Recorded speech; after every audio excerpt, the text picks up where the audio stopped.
meron akong ipaprank kay Papa. Hindi niya alam. Sabi ko masarap. Subukan nga natin, anak, kainin ito na patikim ko sa'yo, masarap to. Tapos with sausaw asin. Ipaprank natin. Kasi hindi pa siya nakatikim. Pero alam niya mapait to. Siguro sabi ko, hindi, pag hilaw matamis, masarap. So, try natin mga may guys. Tignan natin. Ayan na natin. Okay, mga my guys.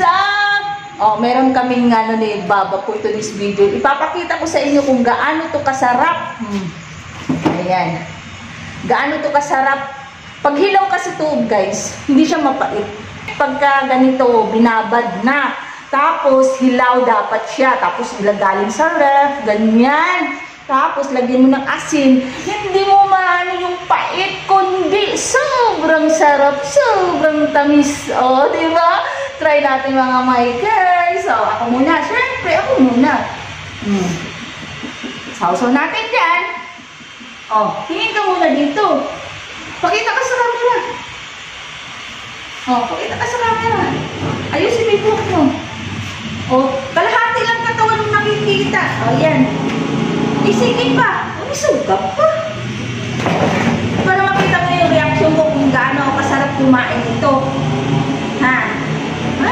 Nagati ka ganilong ko. Pakita ko sa'yo, masarap ha. With asin yan, guys.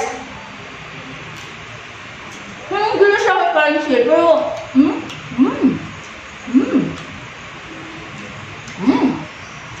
yun sa Pansit, guys.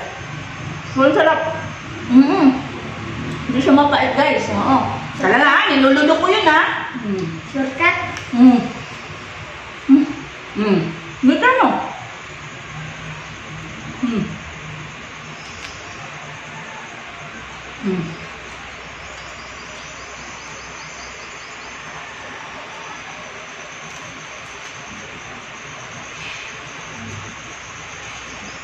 Tahan ka, Machi.